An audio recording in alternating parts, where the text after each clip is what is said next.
तो फिर last lecture में हमने लीविंग ग्रुप के बारे में बात की थी कि रेट ऑफ जो SN2 होगा, रेट ऑफ SN2 वो प्रोपोर्शनल होगा गुड लिविंग ग्रुप से। जितना अच्छा लिविंग ग्रुप होगा रेट ऑफ SN2 उतना ज़्यादा होगी, क्योंकि जितने अच्छे से वो कंपाउंड बाहर निकल जाएगा उतना अच्छा रेट होगा। अब देखो, हमने लिविंग ग्रुप का एक ऑर्डर पढ़ा था, हमने ये भी पढ़ा था कि जो वीक बेस होते हैं वो गुड लिविंग ग्रुप होते हैं। अब देखो, जनरली जो तुम लिविंग ग्रुप के बारे में पढ़ोगे वो नेगेटिव चार्ज वाले ग्रुप होंगे। ऐसा नहीं है कि मतलब केवल नेगेटिव चार्ज वाले ही गुड लिविंग ग्रुप होते हैं, ऐसा बिल्कुल नहीं है। ये मत सोचना कि केवल नेगेटिव चार्ज वाले ही लिविंग ग्रुप होते हैं। लिविंग ग्रुप कई होते हैं, लेकिन जनरली हम जिन लिविंग ग्रुप की बात करते हैं वो नेगेटिव चार्ज वाले होते हैं। तो हमने ऑर्डर पढ़ा था I minus Br minus Cl minus और यहाँ पे F माइनस, ये हमारा लिविंग ग्रुप का ऑर्डर होगा।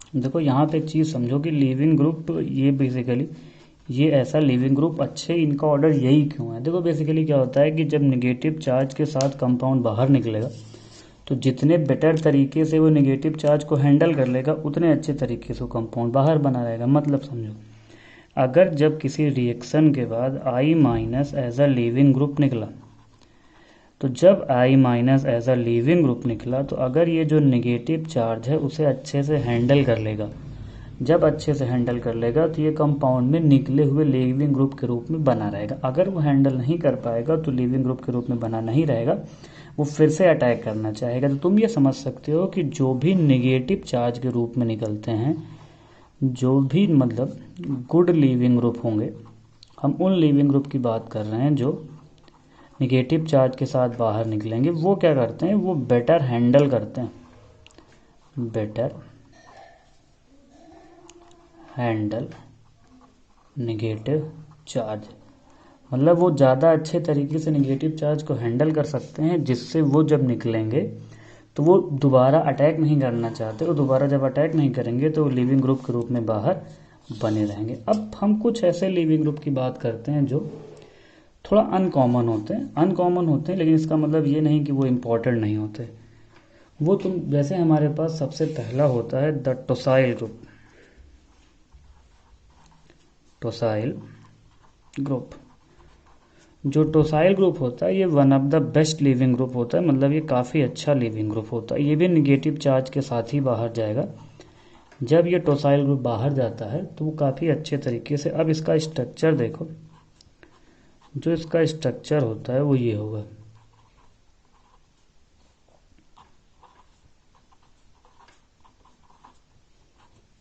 ये जो ग्रुप होता है इसे कहा जाता है टोसाइल ग्रुप। बेसिकली जब ये बाहर निकलेगा तो जो नेगेटिव चार्ज जनरेट होता है उसे ये सारे कंपाउंड मिलकर हैंडल कर लेते हैं। एक MS चौहान में काफ़ी अच्छा इसके ऊपर क्वेश्चन भी है, उसके साथ ही उसमें NGP के बारे में बात की गई। हम उस क्वेश्चन को भी डिस्कस करेंगे। तो काफ़ी इंपॉर्टेंट क्वेश्चन है जिसमें इस कंपाउंड के निकलने के साथ NGP का भी कॉन्सेप्ट दिया गया।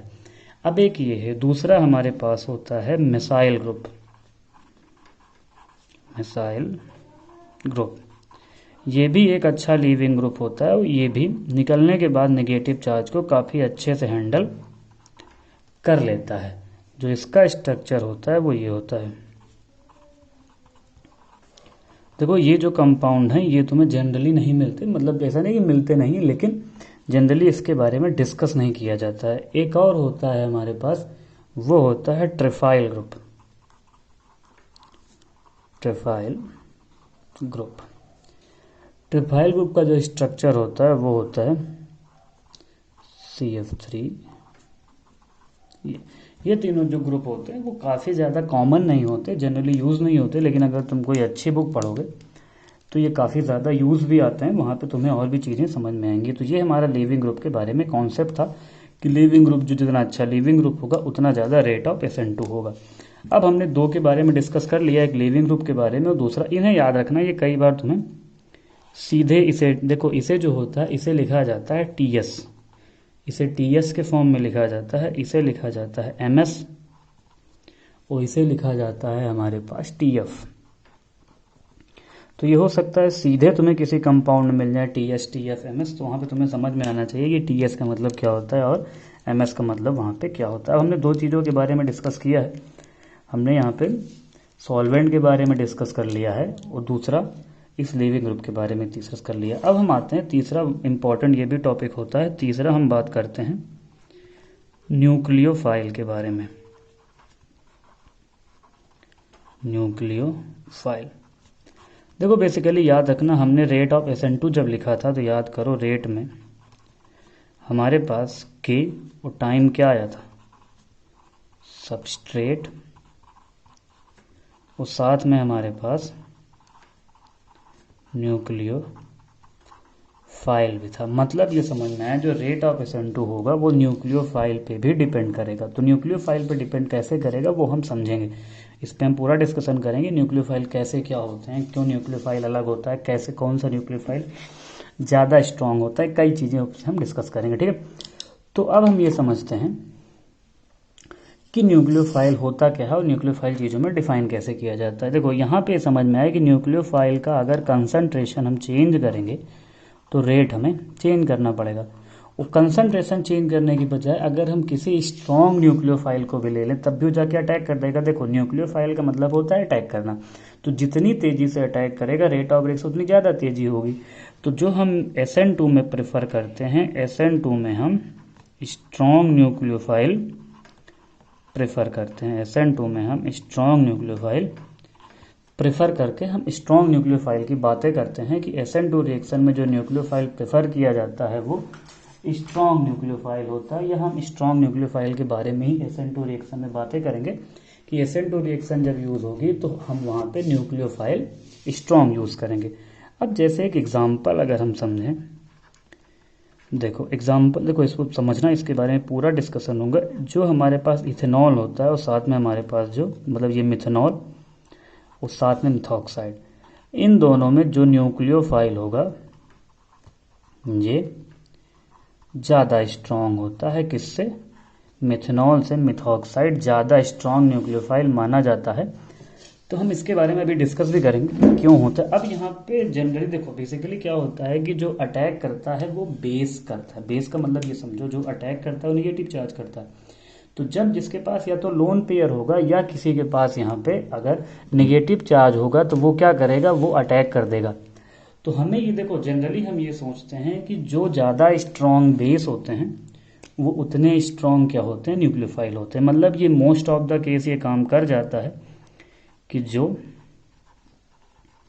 स्ट्रॉन्ग बेस होते हैं वही क्या होते हैं, स्ट्रॉन्ग न्यूक्लियोफाइल। स्ट्रॉन्ग बेस वो होंगे जो ज़्यादा अच्छे तरीके से अटैक करें। मतलब देखो न्यूक्लियोफाइल और बेसिसिटी में थोड़ा बहुत डिफरेंस भी होता है, तो हम उसी पे अभी डिस्कस कर लेते हैं कि न्यूक्लियोफाइल और बेसिसिटी में अंतर क्या होता है या उन्हें कैसे डिफाइन किया जाता है, कैसे बेसिक स्ट्रेंथ न्यूक्लियोफाइल से अलग होती है, कैसे बेसिक स्ट्रेंथ के साथ ही चीज़ें डिपेंड करती हैं। तो हम एक टॉपिक पे बात करते हैं यहाँ पे, न्यूक्लियोफिलिसिटी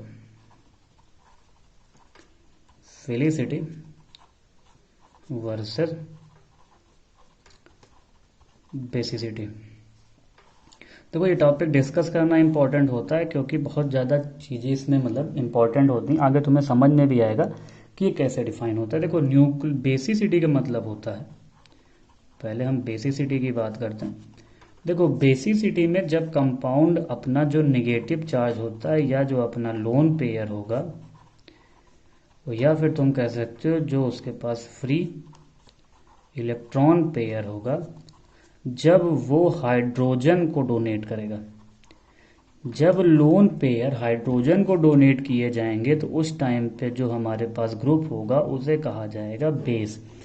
मतलब तुम ये समझो कि अगर हमारे पास ये कोई कंपाउंड है और हमने यहाँ पे हाइड्रोजन लिए हैं और हम एक OH माइनस को लाते हैं, तो जब ये OH माइनस अपने इस निगेटिव चार्ज को इस हाइड्रोजन को डोनेट करेगा तो इस टाइम पे जो OH माइनस है वो वर्क करेगा एज अ बेस। तो बेस का काम क्या होता है, H प्लस को बाहर निकालना। तो वो क्या करता है, H प्लस को बाहर निकालता है। तो H प्लस को जब बाहर निकालेगा तो वो डोनेट किसे करेगा, वो डोनेट हाइड्रोजन को करेगा। और अगर तो यहीं पे अगर ये न्यूक्लियोफाइल की हम बात करें तो न्यूक्लियोफाइल क्या करते हैं, अगर ये न्यूक्लियोफाइल की तरह बिहेव करेगा तो ये जो अपना OH निगेटिव होगा ये हाइड्रोजन को ना देकर अपना इलेक्ट्रॉन कार्बन को देगा। तो जब ये अपना इलेक्ट्रॉन कार्बन को देगा तो ये उस टाइम पे बिहेव करेगा न्यूक्लियोफाइल की तरह। और सबसे इम्पोर्टेंट बात ये याद रखना कि ये एक थर्मोडायनेमिक प्रॉपर्टी होती है, थर्मोडायनेमिक प्रॉपर्टी, क्योंकि जो एसिडिटी और बेसिसिटी होती है ये एक मतलब इक्विलिब्रियम स्टेट पे आती है, तो इसमें थर्मोडायनेमिक टर्म आते हैं जो न्यूक्लियोफाइल या फिर इसी को न्यूक्लियोफिलिसिटी होती है वो एक काइनेटिक प्रॉपर्टी होती है, मतलब कौन कितनी ज़्यादा तेज़ी से अटैक कर सकता है। तो जो जितनी ज़्यादा तेज़ी से अटैक कर लेगा वो उतने ज़्यादा अच्छे तरीके से अच्छा न्यूक्लियोफाइल माना जाएगा। तो बात समझ में आई, बेसिसिटी में क्या होता है, वो अपने इलेक्ट्रॉन को हाइड्रोजन को देगा और न्यूक्लियोफिलिसिटी में वो अपने इलेक्ट्रॉन को कार्बन को देगा। ठीक है, तो ये अंतर होता है न्यूक्लियोफिलिसिटी और बेसिसिटी में। बात समझो, देखो जो ज़्यादा स्ट्रॉन्ग बेस होगा, स्ट्रॉन्ग बेस में अगर हम बात करें, देखो जनरली हम लुईस कॉन्सेप्ट की बात करते हैं तो लुईस कहते हैं कि बेस वो होते हैं जो इलेक्ट्रॉन डोनेट करते हैं। तो बेस वो होता है जो इलेक्ट्रॉन क्या होता है, डोनर।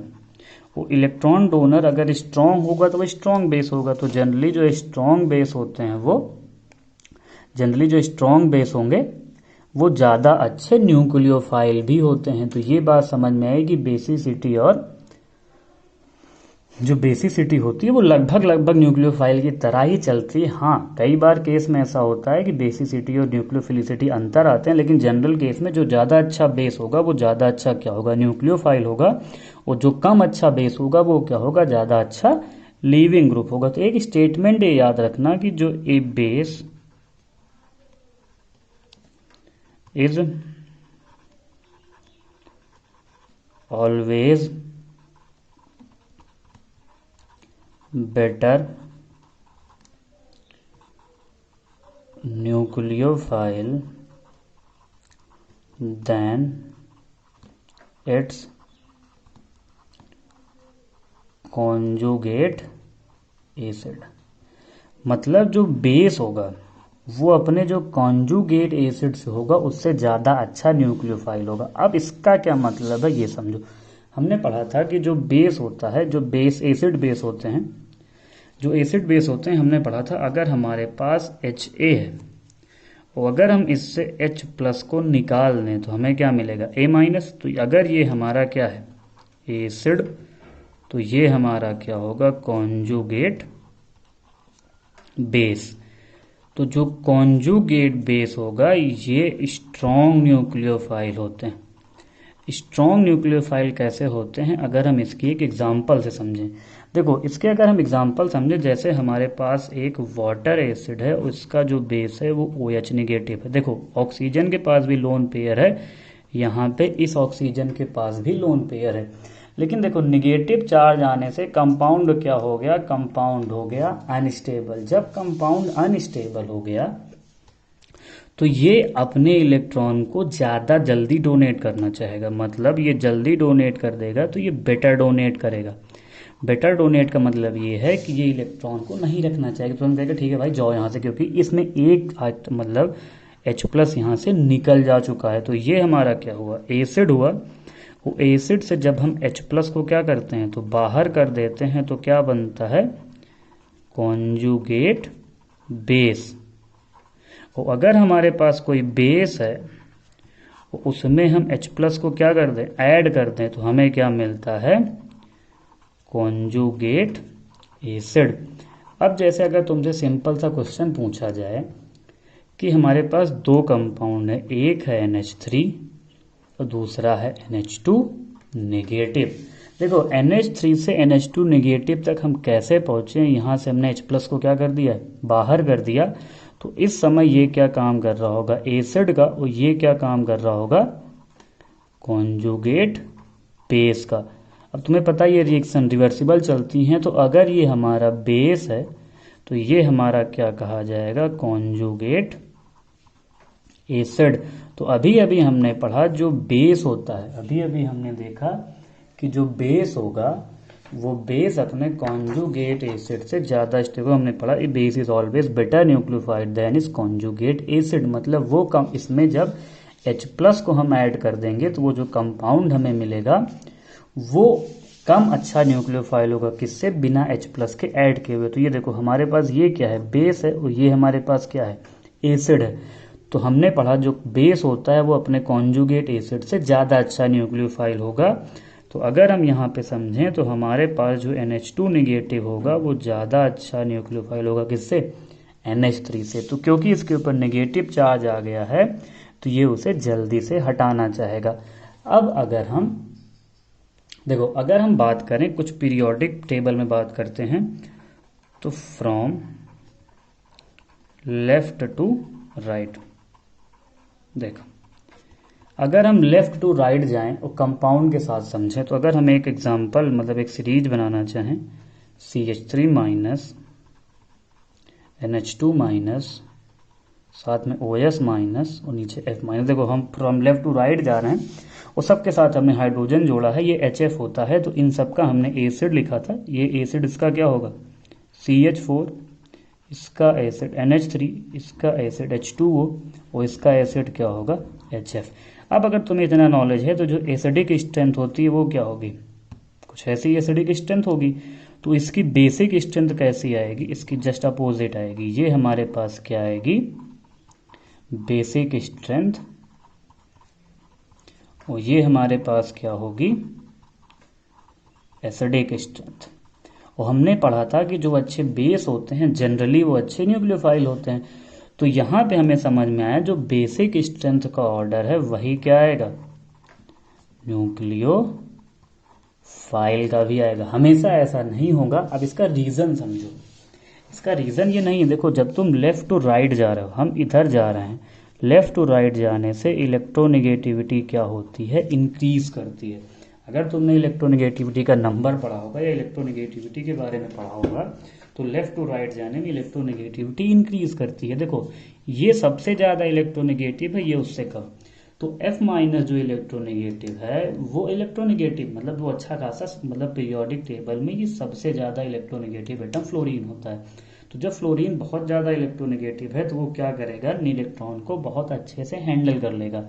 लेकिन कार्बन इलेक्ट्रोनेगेटिव नहीं है तो वो इलेक्ट्रॉन को हैंडल नहीं कर सकता, तो वो क्या करेगा, इलेक्ट्रॉन को खट से डोनेट कर देगा। तो ये रीज़न होता है लेफ्ट टू राइट जाने पे न्यूक्लियोफिलिसिटी इंक्रीज करती है, ड्यू टू मतलब लेफ्ट टू राइट जाने में न्यूक्लियोफिलिसिटी डिक्रीज करती है, क्योंकि हमें मतलब अगर हम लेफ्ट टू राइट जाएं तो जो न्यूक्लियोफिलिसिटी होगी, न्यूक्लियोफिलिसिटी वो डिक्रीज करेगी due to electronegativity increase. Electronegativity increase करती जाएगी तो टाइम के साथ वो जब इलेक्ट्रोनेगेटिविटी इंक्रीज करेगी तो नेगेटिव चार्ज को ज़्यादा बेटर तरीके से हैंडल कर सकता है, जिससे वो फिर इलेक्ट्रॉन को डोनेट नहीं करेगा, जिससे लेफ्ट टू राइट जाने पे न्यूक्लियोफिलिसिटी क्या होती है, डिक्रीज करती है। जैसे अगर समझो अगर हमारे पास इन दोनों का कंपैरिजन आए, देखो इसमें डोनेट कौन करेगा, नाइट्रोजन, इसमें डोनेट करेगा हाइड्रोजन। तो जब लेफ्ट टू राइट जाओगे इलेक्ट्रोनेगेटिविटी क्या करेगी, इंक्रीज करेगी। ये इलेक्ट्रोनेगेटिविटी का ऑर्डर होगा, तो जो न्यूक्लियोफिलिसिटी का ऑर्डर होगा वो होगा डाउन में, क्योंकि ये ज़्यादा इलेक्ट्रोनेगेटिव होगा ऑक्सीजन, तो ये न्यूक्लियोफिलिसिटी का ऑर्डर आएगा।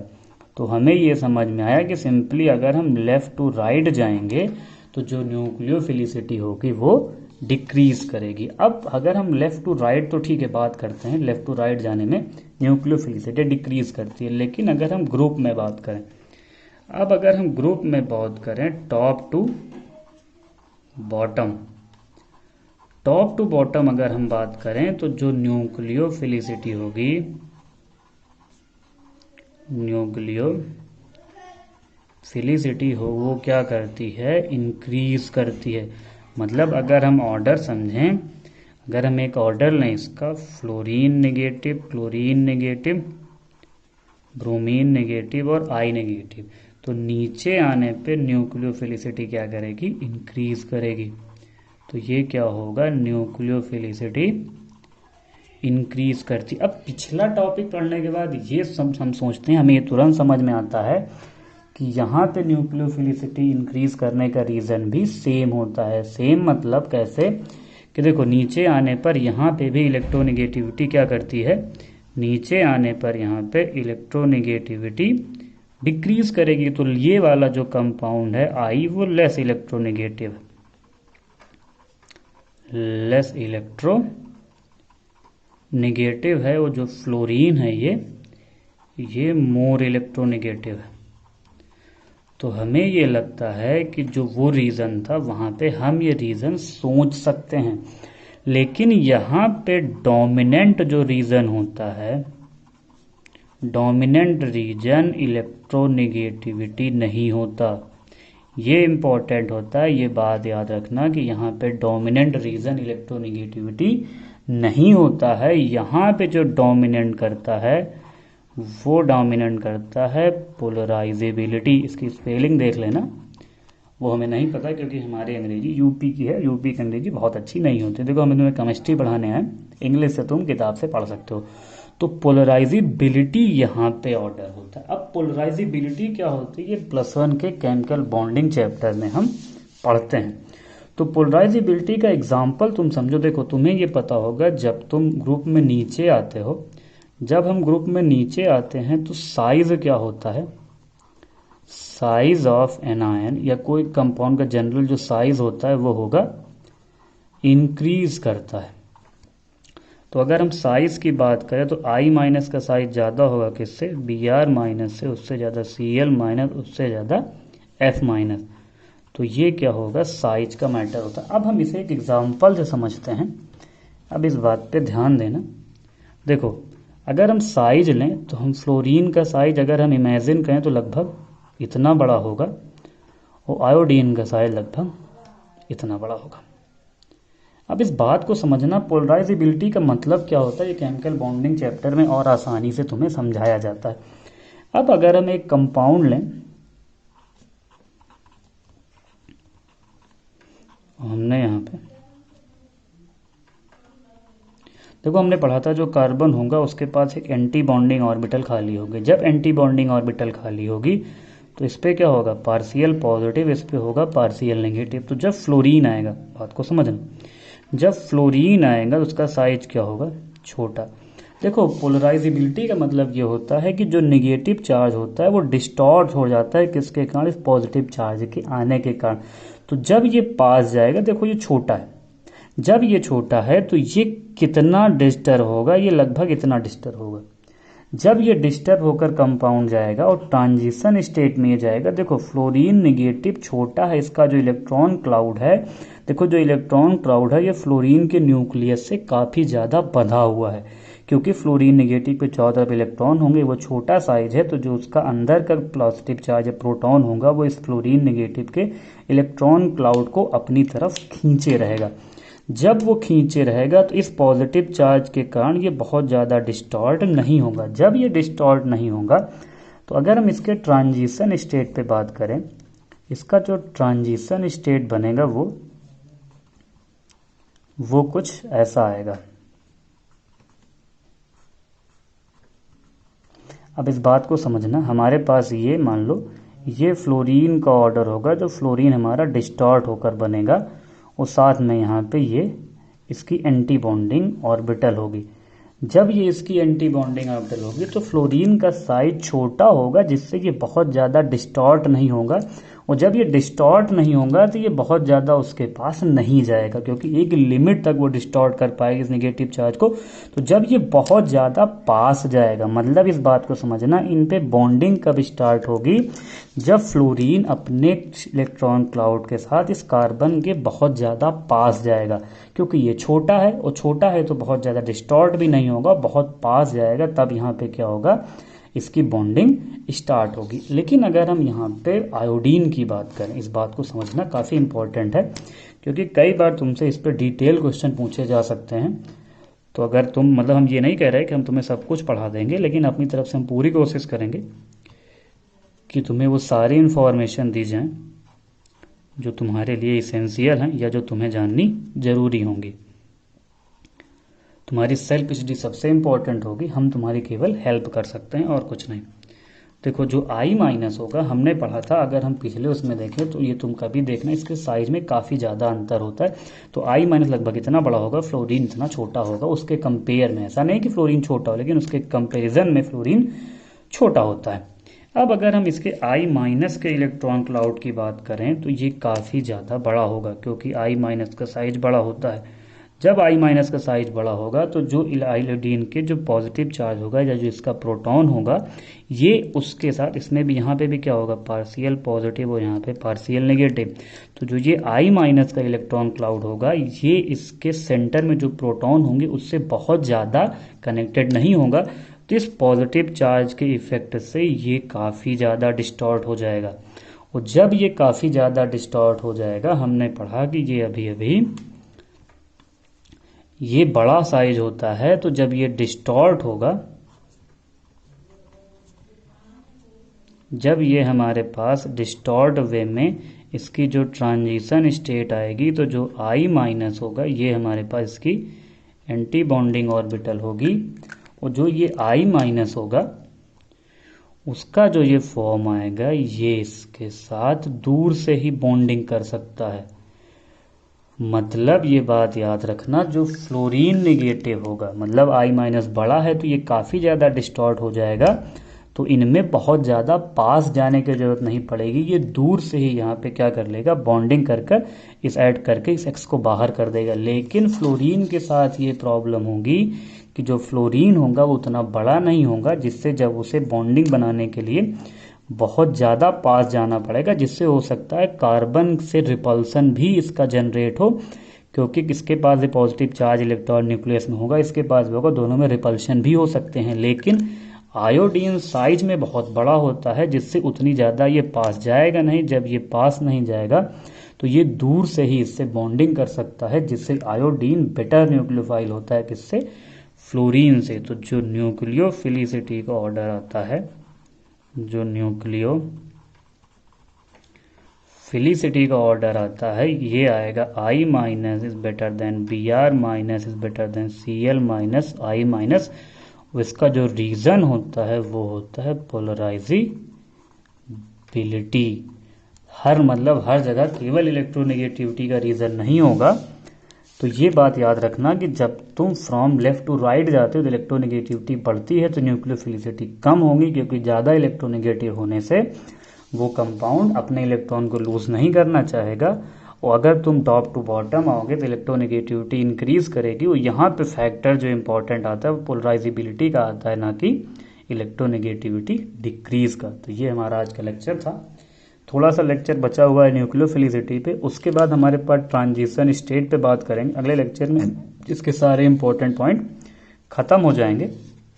उसके बाद हम कुछ MS चौहान के अच्छे SN2 SN1 पे, मतलब SN2 पे पढ़ा, SN2 के क्वेश्चन लेंगे और कुछ प्रीवियस ईयर के भी, और साथ में हमारा लेक्चर चलता रहेगा। ठीक है, तो मिलते हैं अगले लेक्चर में। अगर लाइक अच्छा लगता हो तो जो मनो वो करें,